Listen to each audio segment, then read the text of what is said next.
જય Hind. Only for study ચેનલમાં તમારા દરેક મિત્રોનું હાર્દિક સ્વાગત છે.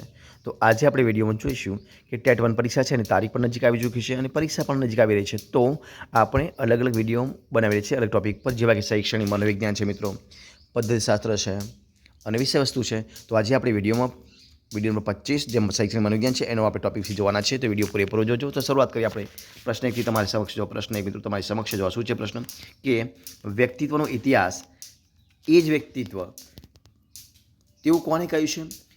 તો હેનરી મરે, સિટી મોર્ગન, યુંગ કે ઓલપાડ? તો મિત્રો વ્યક્તિત્વનો ઇતિહાસ એ જ વ્યક્તિત્વ કહેવાય. તો મિત્રો એવું કહે છે હેનરી મેરે. કોને કહ્યું છે? હેનરી મરે. જવાબ આપશે ઓપ્શન એ, હેનરી મરે. એના પછી જોઈએ પ્રશ્ન આપણે કે પંકજ ખૂબ જ સ્પર્ધાત્મક અને મહત્વાકાંક્ષી કર્મચારી છે. તે સમયનો બગાડ કરતો નથી અને ઝડપથી આક્રમક થઈ જાય છે. એ સંશોધન મુજબ તે ખાઈ ગયા એને શું કહેવાય? તો ટાઈપ બી વ્યક્તિત્વ, ટાઈપ એ વ્યક્તિત્વ, ટાઈપ સી વ્યક્તિત્વ કે ટાઈપ ડી વ્યક્તિત્વ? મિત્રો જે પંકજ મિત્રો ખૂબ જ સ્પર્ધાત્મક અને મહત્વાકાંક્ષી કર્મચારી છે. તે સમયનો ક્યારે પણ બગાડ કરતો નથી અને ઝડપથી આક્રમક થઈ જાય છે. તો મિત્રો કહેવાય ટાઈપ એ વ્યક્તિત્વ. ઓપ્શન એ જવાબ આવશે, ટાઈપ એ વ્યક્તિત્વ. ઓપ્શન એ જવાબ. એના પછી કસોટી જે વિચારોની તરાહ, લાગણી અને વર્તનના લક્ષણોનું માપન કરે છે તેને શું કહી શકાય? બુદ્ધિ કસોટી, અભિયોગ્યતા કસોટી, વ્યક્તિત્વ કસોટી કે આવેગિક બુદ્ધિ કસોટી? મિત્રો કહેવાય છે વ્યક્તિત્વ કસોટી. જવાબ આવશે ઓપ્શન સી, વ્યક્તિત્વ કસોટી. ઓપ્શન સી જવાબ આવશે. એના પછી પ્રશ્ન આપણે આગળ જોઈએ કે ફ્રોઇડના મનોજાતીય તબક્કાઓનો સાચો ક્રમ શું છે? સુષુપ્ત, ગુદા, મૌખિક, જનનાંગ, લૈંગિક? એના પછી છે મૌખિક, જનનાંગ, સુષુપ્ત, લૈંગિક કે ગુદા, મૌખિક, સુષુપ્ત, લૈંગિક કે જનનાંગ કે મૌખિક, ગુદા, લૈંગિક, જનનાંગ? તો જવાબ શું આવશે કે ફ્રોઇડના મનોજાતીય તબક્કાનો સાચો ક્રમ છે પહેલાં સુષુપ્ત આવશે, એના પછી ગુદા આવશે, પછી મૌખિક, જનનાંગ અને લૈંગિક. એટલે જવાબ આવશે શું આવશે મિત્રો? તો ઓપ્શન એ જવાબ આવશે. શું આવશે? ઓપ્શન એ જવાબ, સુષુપ્ત, ગુદા, મૌખિક, જનનાંગ અને લૈંગિક. એના પછી પ્રખ્યાત બોબોડોલનો પ્રયોગ વ્યક્તિત્વના સામાજિક શિક્ષણ સિદ્ધાંતમાંથી કયા સિદ્ધાંતને દર્શાવવા માટે જાણીતો છે? મોડેલિંગ, અસરનો નિયમ, કારક અભિસંધાન કે શાસ્ત્રીય અભિસંધાન? તો જવાબ આવશે ઓપ્શન ડી, શાસ્ત્રીય અભિસંધાન. ઓપ્શન ડી જવાબ આવશે, શાસ્ત્રીય અભિસંધાન.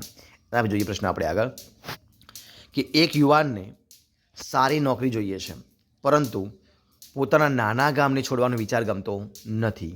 આ શાનું ઉદાહરણ છે?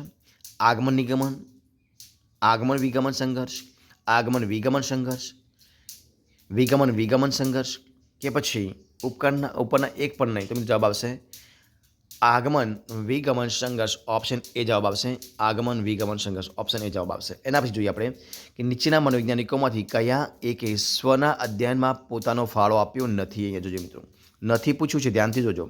તો સ્કિનર, ઓલપાડ, રોજર્સ કે મેસ્લો? તો મિત્રો જે સ્કિનર છે એને સ્વના અધ્યયનમાં કોઈ પણ ફાળો આપ્યો નથી, પરંતુ ઓલપાડ, રોજર્સ અને મેસ્લોએ આપ્યો છે. જવાબ શું આવશે? Option A. શા માટે નથી પૂછ્યું છે? એટલા માટે. એટલે જવાબ આવશે ઓપ્શન એ, સ્કિનર. એના પછી જાગૃત મનમાંથી અસ્વીકૃત વિચારો અથવા તો પ્રવાહોને અજાગૃત મન તરફ ધકેલવાની જે પ્રક્રિયા છે એને શું કહેવાય છે? યૌક્તિકીકરણ, પીછેહઠ, દમન કે અસ્થાપિત? તો મિત્રો જાગૃત મનમાંથી અસ્વીકૃત વિચારો અથવા તો પ્રવાહોને અજાગૃત મન તરફ ધકેલવાની જે પ્રક્રિયા છે એને શું કહેવાય? તો એને કહેવાય દમન કહેવાય. ઓપ્શન સી જવાબ આવશે, દમન કહેવાય. એના પછી કયા તબક્કે બાળક ભૌતિક ક્રિયાઓ દેખાડવાનું શરૂ કરે છે? સાંવેદનિક કારકો, પૂર્વ ક્રિયાત્મક તબક્કો, મૂર્ત ક્રિયાત્મક તબક્કો કે અમૂર્ત ક્રિયાત્મક તબક્કો? જવાબ શું આવશે? સાંવેદનિક કારક તબક્કો. ઓપ્શન એ જવાબ આવશે, સાંવેદનિક તબક્કો. એના પછી પ્રશ્ન છે કે નીચેનામાંથી કયા પ્રકારના અભ્યાસો એવું ચોક્કસપણે દર્શાવે છે કે વિશિષ્ટ લક્ષણો ખરેખર વારસામાં આવે છે? કૌટુંબિક અભ્યાસો, દત્તક બાળકોના અભ્યાસો, જોડકા બાળકોના અભ્યાસો કે પછી કેસ સ્ટડી? તો જવાબ શું આવશે? ઓપ્શન સી જવાબ આવશે, જોડકા બાળકોના અભ્યાસો. જવાબ આવશે ઓપ્શન સી જવાબ. તો મિત્રો આ હતા આપણા આજના વિડીયોના પ્રશ્નો. જો તમારો વિડીયો ગમે હોય, યુઝફુલ લાગે હોય તો એને લાઇક કરો, કોમેન્ટ કરો, તમારા મિત્રોને વિડીયો શેર કરો. છેલ્લે ચેનલમાં નવા હોય, ચેનલ સબસ્ક્રાઇબ ન કરી હોય તો ઓનલી ફર્સ્ટ ચેનલ સબસ્ક્રાઇબ કરવા માટે વિનંતી છે. આપણે ફરીથી મળીશું કે નવા વિડીયો સાથે, નવા ટોપિક સાથે.